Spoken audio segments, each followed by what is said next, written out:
함께 보실 말씀은 베드로전서 3장 21절 말씀입니다. 베드로전서 3장 21절 말씀, 우리 말씀 한 목소리로 같이 읽어보겠습니다. 시작. 물은 예수 그리스도께서 부활하심으로 말미암아 이제 너희를 구원하는 표니 곧 세례라.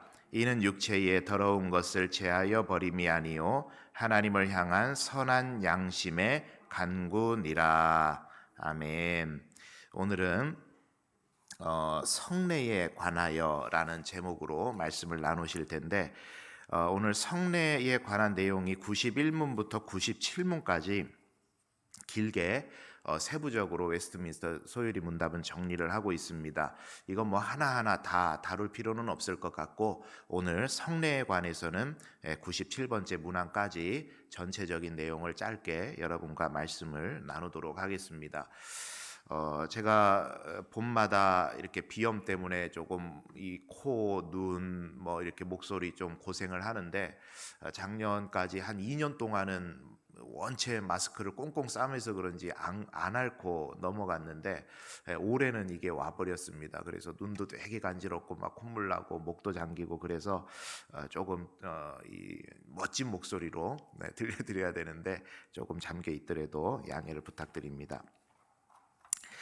하나님께서 구원을 효과적으로 믿는 이들에게 적용하시는 수단, 그러니까 이거를 좀 더 쉽게 표현하자면 은혜를 주시는 수단, 그것에 대해서 우리가 지난 시간부터 계속 살펴보고 있고, 지난 시간까지 뭐에 대해서 이야기를 했냐면 말씀에 관해서 이야기를 했죠.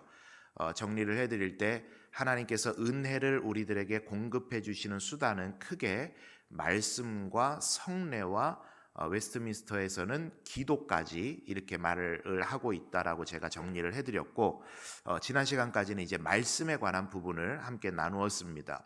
오늘은 이제 성례에 관한 부분을 함께 나누고, 다음 시간부터는 예수님 가르쳐 주신 주기도문에 대해서 여러분과 이제 쭉 이야기를 나누고 웨스트민스터 이 신앙 고백이 마무리가 되겠습니다. 자, 오늘은 성례에 관한 것입니다. 하나님께서 믿는 이들에게 은혜를 적용시켜 주시는 수단, 중요한 성례에 대해서 보게 됐는데, 그 내용이 너무 디테일하게 쭉 나눠져서 이제 이 내용들 정합해서 제가 말씀을 드리도록 하겠습니다. 자, 질문을 여러분 한번 드려볼게요. 질문을. 성례에는 무엇이 있습니까? 아시는 상식선에서 한번 대답해 보세요. 성례에는 뭐가 있습니까? 세례와 성찬. 이거 보고 하신 거예요? 원래 아시는 거예요? 원래 아시는 거예요. 야, 대단하십니다. 성례에는 세례와 성찬이 제가 너무 얕잡아 봤나요, 여러분은? 세례와 성찬이 성례 예전이라고 그렇게 이야기를 합니다. 자, 그러면 여러분 한번 생각해 보셨습니까? 현대 교회에서 세례와 성찬은 왜 해야 됩니까? 간단하게 한번 대답을 해 보시죠.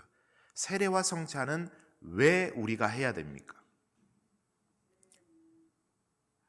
예, 간단하게는 정리가 잘 안 돼요. 머릿속에 일단 들어 있는데, 우리 교회 같으면 이제 올해부터는 작년까지는 코로나 때문에 성찬식을 매번 하기가 조금 상황이 어려워서 그랬다가 이제 올해부터는 4번을 반드시 분기별로 이제 성찬 예식이 준비됩니다.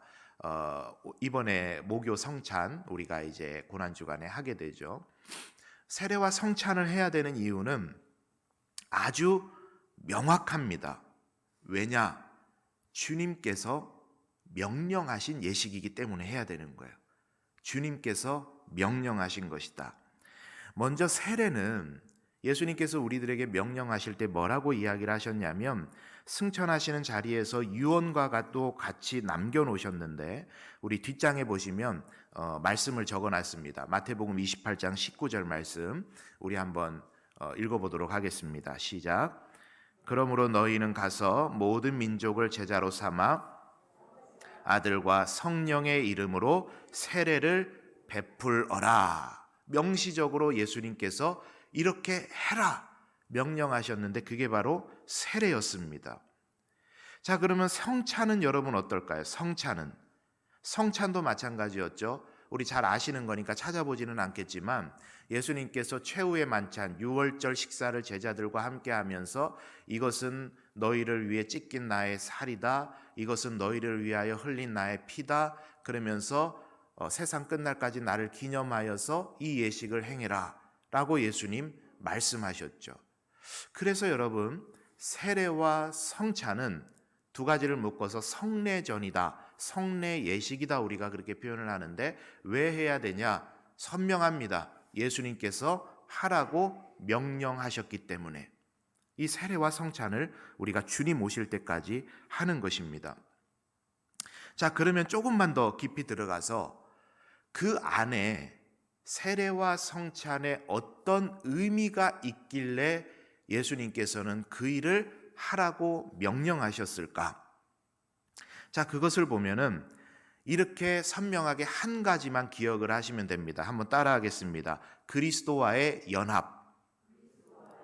자, 다시 한번 뭐라고요? 예, 그리스도와의 연합을 의미하기 때문에 세례와 성찬은 해야 된다.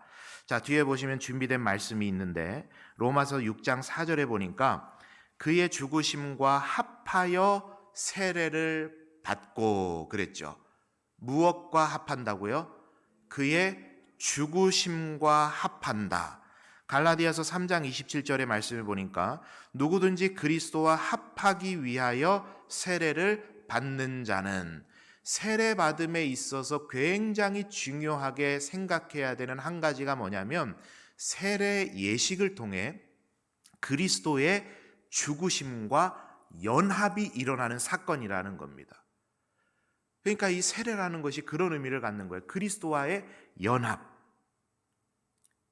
자, 그리고 성찬도 마찬가지죠. 우리 주님께서 성찬을 제정하실 때 떡과 포도주를 주면서 하신 말씀이 뭡니까? 이것은 너희를 위하여 찢긴 흘린 살과 피다 라고 하셨죠. 즉 주님의 몸과 주님의 피를 먹고 마심으로 그분과의 연합, 그리고 그분의 죽으심을 대대에 이르기까지 전하는 것, 그런 의미를 가지고 있다라는 거예요. 그래서 여러분, 세례와 성찬은 이렇게 생각하시면 되겠죠. 우리 주님과 내가 하나 되는 예식이다. 그분의 정신과 그분의 삶을 내가 계승해서 내가 주님과 같은 삶을 살겠다라고 하는 다짐과 결단을 하게 되는 시간이 세례와 성찬이 갖는 의미라는 거예요.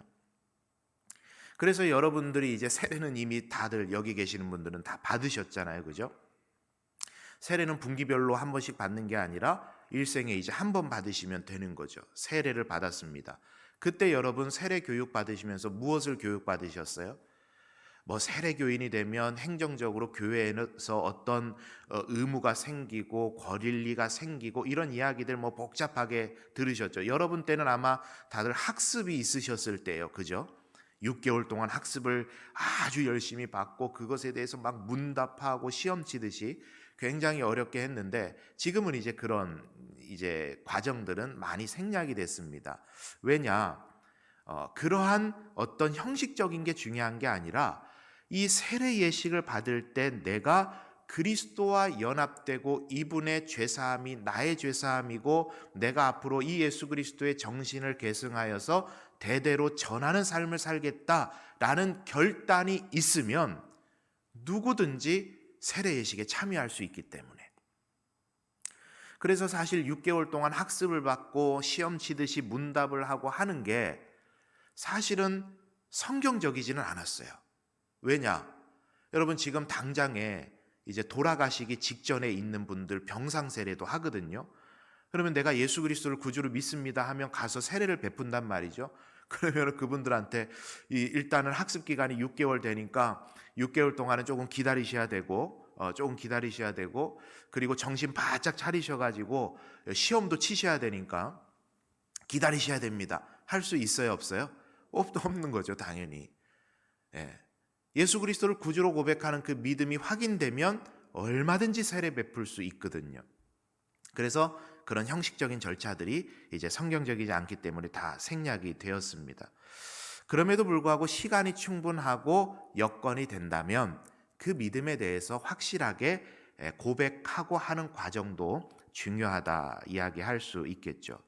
자, 그러면 성찬은 어떻습니까, 여러분? 이제 여러분이 하나님의 부르심 받는 그 순간까지 절기마다 때로는 때때마다 또 이제 카톨릭 같은 경우는 매주 미사 때마다 성찬을 베풀죠. 우리 개신교에서도 물론 그렇게 할 수 있는데 그런데 그렇게 하지 않는 이유가 또 한 가지가 있죠. 꼭 그렇게 할 필요는 없기 때문에. 그렇죠? 우리가 세례와 성찬을 함을 통해서 그 자리를 통해 예수 그리스도의 죽으심을 생각하고 기념하면 되는 것이기 때문에 우리 개신교에서는 그것을 매주일 하지는 않습니다. 그러나 할 수 있는 한 많이 하면 신앙의 유익이 되겠다 하는 것이죠.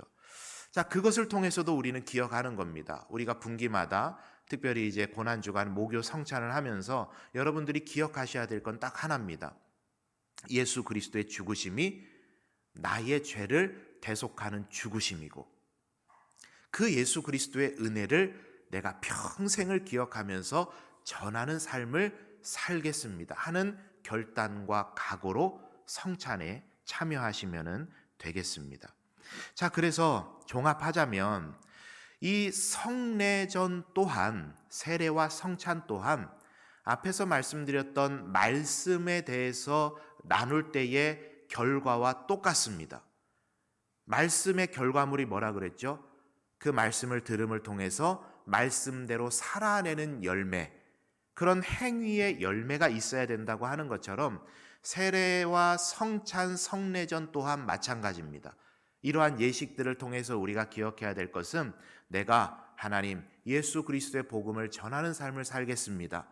예수 그리스도의 정신이 나의 정신이 되고 예수 그리스도의 그 삶의 헌신이 나의 삶의 헌신이 되겠습니다 라는 마음으로 우리가 이 성례전을 감당하는 것이 중요한 포인트다라고 이야기할 수가 있겠습니다. 우리 사랑하는 성도님들, 이제 세례는 우리가 이제는 다 1회 받았기 때문에 더 이상 받지는 않겠지만 이제 성찬을 받을 때마다 주의 몸을 받고 주의 피를 받을 때마다 그 예수 그리스도의 은혜를 기억하고 그 예수 그리스도의 은혜를 평생 전하는 삶을 살겠습니다 결단하시면서 그렇게 여러분의 삶을 만들어 가시는 그런 열매가 여러분의 삶에 있게 되는 은혜가 저와 여러분의 삶에 있으시기를 바랍니다. 자, 이러한 내용을 기억을 하면서 조금 재미있는 성경 속의 이야기로 들어가 보도록 하겠습니다. 그런데 이 초대교회에 이 성찬이 굉장히 남용이 됐던 이제 때가 있었던 거죠. 바울은 대표적으로 고린도전서 11장에서 주의 성찬에 대해서 언급을 하고 있는데 말씀을 보니까 이런 말씀을 적어놨습니다. 이것은 찾아보지는 않고 한번 제가 읽어드릴게요. 고린도전서 11장 20절에서 22절인데 그런즉 너희가 함께 모여서 주의 만찬을 먹을 수 없으니 이는 먹을 때에 각각 자기의 만찬을 먼저 갖다 먹으므로 어떤 사람은 시장하고 어떤 사람은 취함이라. 너희가 먹고 마실 집이 없느냐? 너희가 하나님의 교회를 업신여기고 빈궁한 자들을 부끄럽게 하느냐? 내가 너희에게 무슨 말을 하랴? 너희를 칭찬하랴? 이것으로 칭찬하지 않노라. 이렇게 말을 했습니다. 자, 초대교회에는 보통 일과를 마치고 저녁에 공동체가 모여서 함께 교제를 하면서 예배드리고 식탁의 교제를 하고 떡을 떼고 음료를 나누면서 포도주를 나누면서 그렇게 교제했던 것 같아요. 이 초대교회는 종이나 상전이나 남녀노소 구분하지 않고 그 당시로서는 아주 획기적인 일이었죠. 종이나 상전, 남녀노소 할 것 없이 다 같이 어우러져서 예배하고 식탁의 교제를 갖는 것 굉장히 획기적인 모습이었습니다. 자, 그런데 그런 획기적인 모습 속에도 문제가 하나가 있었는데 뭐냐면 상전들이나 주인들은 시간이 막 남아 도는 거야. 그러니까 일찍 와가지고 거기에서 차려진 식탁을 함께 막 나눕니다. 그러면 이제 노예들이나 종들은 하루 종일 뼈 빠지게 일하고 일과를 다 마치고 나서 이제 교회 공동체 안으로 들어오게 되는 거야. 그때 와서 이제 식탁의 교제를 함께 하게 되는데 문제가 생긴 거죠. 종이나 상전들은 일찍 와가지고 열심히 죄송합니다. 부어라 마셔라 하면서 열심히 먹고 또 포도주를 또 많이 먹다 보니까 막 취하고 그랬는데 이 종이나 노예들은 어떻게 해요? 늦게 와서 보니까 먹을 것도 없고 나눌 것도 없고 그냥 맹숭맹숭 그렇게 서 있어야 되는 그런 상황들이 초대교회 안에 이제 있었던 거죠. 그것을 보고 이제 바울이 호통을 치는 겁니다. 주인들이나 상전들에게 하는 말이죠. 당신들이 먹을 곳이 없어서 이곳에 와서도 그 모양으로 하고 있는 거냐. 질타를 한 겁니다. 그렇게 탐욕스럽게 먹고 마시냐. 그래서 여러분, 바울은 이 예수님의 성만찬을 되짚으면서 주님의 성만찬을 기억하면서 먹고 마시는 일에 절제하고 함께 나눌 수 있도록 남기고 또 함께 식탁의 교제를 함께하는 그런 배려하고 함께 할 수 있는 그런 성숙한 모습이 주의 만찬에 성찬에 있어야 되는 거 아니냐. 주님의 정신을 기억해야 되는 자리 아니냐. 그렇게 하면서 그 성만찬의 자리를 다시 한번 바로 잡았던 것이 고린도전서 11장에 써 있는 내용입니다. 자, 그러면 또 한 가지 여러분께 알려드릴 것은 여기서 한 가지 또 알 수 있는 게 하나가 있죠. 예수님의 최후의 만찬 자리도 그랬고 바울이 언급하고 있는 초대교회에서 행해졌던 이런 성만찬의 배경도 그렇고 이 성찬은 공동 식사의 모습이었어요. 우리는 지금 포도주를 가지고 떡을 가지고 그것을 나누는 정도에서 성찬을 기념을 하는데 주의 만찬을 기념을 하는데 사실 예수님께서 하셨던 최후의 만찬도 그렇고 바울 시대에 있었던 초대교회 모습도 그렇고 이 성찬 예식은 만찬, 식사의 자리에 모습을 가지고 있었습니다. 함께 식사를 나누는 거였어요. 그러니까 여러분 한번 생각을 해보면 우리가 주일에 예배드리고 나서 식당에 가서 식사를 함께 하는 것, 성경적인 성만찬의 모습입니다. 사랑방 모임이 모여서 함께 예배하고 사랑방 식구들과 같이 식사하는 것. 제가 장로님들과 모여서 당회를 열심히 한 다음에 마치고 나서 장로님들과 함께 가서 식사하는 것. 성도들이 모여서 감사로 식사를 함께 하는 것. 이것도 성찬의 원형적인 모습입니다. 그런데 문제가 이제 생기는 거죠. 문제가 뭐냐? 방금 바울이 말을 했던 것처럼 분별 없이 먹고 마시는 그런 위험 요소들이 너무 많이 있었던 거예요. 그런 자리에. 그 대표적인 예가 여러분 몇 년 전인지 저는 기억은 못 하겠는데 꽤 오래됐어요. 제가 한 중고등학교 때쯤은 있었던 걸로 기억을 하고 그 이후로 금지가 됐는데 우리 통합 측에서는 애찬식이 금지가 됐어요. 애찬식을 하지 말아라. 금지가 됐어요. 애찬식. 제가 중고등학교 때 아마 기억을 하는데 이렇게 수련회를 하거나 아니면 청소년부, 중고등부 예배를 드리고 나면 전도사님에 의해서 이렇게 애찬식을 하고는 했습니다. 근데 그 애찬식은 어떤 경우에 보통 했냐면 목사가 없고 교육 전도사님이나 아니면 전임 전도사님이나 안수받지 않은 분들이 계실 때 그런 분들이 지도자일 때 이렇게 공동체에서 행해지던 애찬식이라는 게 있었어요. 거기에서도 뭐 성만찬의 제정의 말씀을 같이 묵상을 하고 성령의 임재를 기도하기도 하고 하는 식으로 이 애찬식이 굉장히 많이 활용이 됐었습니다. 그런데 이제 우리 교단 통합 측에서는 이것을 금지했어요. 하지 말아라. 왜 하지 말라 그랬을까요? 어디 안수도 안 받은 전도사가 그런 걸 해? 뭐 이런 의미였을까요? 그런 의미가 아니라 이 초대교회에 있었던 문제하고 똑같은 거예요. 규정 없이 틀 없이 그냥 무분별하게 행해지게 되면 그 안에서 진정한 그 의미를 발견하고 그 의미를 되새기는 것도 물론 있을 수 있겠지만 굉장히 많은 케이스에서 남용되고 오해되고 너무 쉽게 생각되어 행해지는 일들이 너무 많이 일어나게 된 거예요. 그래서 대표적인 교단들은 대부분 애찬식을 금지하고 성찬식을 하나의 교회의 전통과 규례 안으로 끌고 들어왔습니다. 그래서 원형의 모습은 함께 식사하는 게 성만찬의 모습이었지만 지금은 안수받은 목사에 의해서 집례자에 의해서 집례가 되고 일정한 규례를 따라 그 성만찬 예식을 지금 교회들은 갖고 있는 것이죠.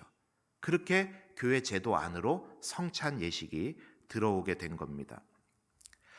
자, 그러면 여기서 한 가지만 더 여러분께 말씀을 드릴게요. 여러분들이 다 성찬에 참여하시는 분들이니까, 자, 여러분 성찬을 할 때 보통 어떤 음식 두 가지를 가지고 하죠? 떡과 포도주. 자, 떡은 어떤 떡을 써야 될까요, 여러분? 네? 뭐라 그러시는지 잘 안 들렸어. 무급형, 그죠? 보통은 우리 교회들 하는 거 보면 카스테라 많이 써요, 그죠? 파리바게뜨 카스테라. 예, 이렇게 자르면 몇 등분이 나온다. 뭐 이제 권사님들 사이에 이런 전수되잖아요, 그죠? 그리고 뭐 목합빵, 목사님이 앞에서 이렇게 딱 예식을 보여주는 거는 대표적으로 목합빵을 제일 많이 써요. 보기 좋아서 그러는 겁니다. 특별한 이유가 있는 게 보기 좋아서. 포도주는 뭘 쓰죠? 교회에서 담그시는 교회들도 많고, 아니면 기독교 백화점에서 파는 걸 하기도 하고 뭐 그렇게 합니다. 또 제조를 하기도 하고 그렇게 하시죠. 여러분, 우리 교회 개신교회가 쓰는 이 포도주와 떡에는 일정한 규례는 없습니다. 어떤 것을 써도 무방합니다. 특별히 우리 연산교회에서는 제가 와서 한 가지 이제 구현을 한 것이 여러분께 드리는 것은 전병을 지금 쓰고 있죠. 전병. 제가 앞에서 이렇게 보여드리는 제품, 그건 뭐냐면 예수님께서 최후의 만찬을 하실 때 그 식사 자리가 우리는 최후의 만찬이라고 보통 알고 있는데 유월절 식사입니다. 유대인들이 항상 하는 유월절 식사인데, 그때 유월절에는 뭘 먹게 돼 있냐면 무교병을 먹게 돼 있죠. 무교병. 그게 뭐냐면 이제 누룩이 들어가지 않은 빵입니다. 그래서 저희 교회는 여러분들이 보는 제가 이렇게 앞에서 쪼개는 그 빵은 매주일 아침에 권사님 한 분이 교회에 오셔서 누룩이 들어가지 않은 밀가루를 후라이팬에 딱 구워서 그렇게 따끈따끈한 채로 여러분께 보여드리는 그런 떡입니다. 빵입니다. 그리고 포도주도 마찬가지죠. 예전에는 안 그랬는데 최근에 작년부터 유아 세례 받은 친구들도 성찬식에 참여할 수 있는 규정이 우리 교단에 생겼고, 그리고 작년 말에는 아동 세례가 되면서 아동들도 이제 성찬 예식에 참여를 할 수가 있습니다. 그때 이제 목회자들 사이에 질문이 생긴 거예요. 이 유아 아이들한테 알코올이 있는 포도주 줄 수는 없잖아요. 그래서 어떡하지 하다가 가장 많이 사용한 음료가, 제품 이름이 여러분 잘 아시는 웰치스 포도주스 많이 사용을 했습니다. 뭐 그렇게 포도주 아닌데 주스 사용해도 되냐? 괜찮습니다. 우리 개신교회는 그런 규정은 하나도 없어요. 중요한 것은 뭐냐면, 전에도 말씀을 드렸죠. 로마 카톨릭은 화채설이라는 걸 이야기하죠. 사제가 그것을 가지고 기도하는 순간에 이 떡과 포도주가 실제 주님의 살과 실제 주님의 피로 변화된다라고 생각을 합니다. 그래서 여러분, 로마 카톨릭은 지금도 포도주는 일반 평신도들에게 나눠주지를 않아요. 왜냐하면 그것을 한 방울이라도 흘리면 주님의 피가 떨어지는 것이기 때문에 아주 난처한 상황이 되는 것이라, 그래서 포도주는 되도록이면 특별한 일이 아니면 성도들에게는 나눠주지 않습니다. 전병만 주죠. 전병만 주는데도 제가 지금 보여드리면 조금 우스울 수는 있는데, 혓바닥을 아주 길고 넓게 빼가지고 이걸 받아 먹든지, 아니면 이렇게 손으로 받을 때도 일정한 규례가 있어요. 그냥 이렇게 막 받는 게 아니라 규례가 있어요. 왜냐? 주님의 살이기 때문에 이게. 그러나 우리 개신교는 뭐죠, 여러분? 아세요? 영적 임재설입니다. 영적 임재설. 무슨 말이냐? 우리가 그 주님의 떡과 살과 피를 받을 때 성령께서 우리의 마음에 감화 감동하셔서 우리로 깨닫게 하시고 결단하게 하신다라는 거예요. 그래서 무엇을 먹고 마시는지는 크게 중요하지는 않습니다. 근데 이런 로마 카톨릭의 전통이 우리 개신교에도 조금 전달된 것들이 있는데, 여러분 성찬식에 사용했던 떡과 포도주 남으면 어떻게 해야 돼요? 땅에 묻어야 되죠. 그렇게 배우셨죠. 예, 땅에 안 묻어도 됩니다. 괜찮습니다. 예, 괜찮아요. 그냥 떡이고 음료일 뿐이에요. 그럼에도 불구하고 우리가 성경책 많이 낡았는데도 버리기 좀 뭐해서 교회 갖다 주시는 것처럼, 그거 막 그냥 막 버리기 좀 그러니까 되도록이면 목회자들이 챙겨가서 되도록이면 다 먹으려고 합니다. 그런 겁니다. 어쨌든 여러분, 이제 성찬에 대해서 이렇게 여러분께 알려드릴 수 있는 시간이 많지는 않으니까 성찬할 때마다 이런 이야기 다 할 수는 없잖아요. 그래서 오늘 이런 이야기가 나온 김에 여러분께 말씀을 드립니다. 자, 우리 성찬 성례전에 대해서 이렇게 정리를 해보겠습니다. 세례와 성찬 성례전은 우리 주님께서 친히 명령하신 것이다. 그리고 우리는 그 성례 예식을 통해서 우리 주님과 연합하여 주님의 정신을 계승하고 주님의 뜻을 우리의 삶을 통해 이루며 살아가겠노라고 결단하는 시간이 세례와 성찬의 시간이다. 여러분 이것을 기억하시면 되겠습니다. 그래서 이제 가장 가까이에는 고난주간 목요 성찬을 할 때 여러분 오늘 나누었던 말씀을 기억하시면서 주님의 그 살과 피를 내가 받습니다. 주님의 그 우리를 위해 돌아가신 십자가 정신을 우리 또한 계승해서 주님 따르는 삶을 살도록 우리를 붙들어 주십시오. 그런 결단의 마음으로 성찬에 참여하시고 이를 통해서 하나님의 놀라운 은혜를 경험하시는 우리 성도님들 다 되시기를 바랍니다.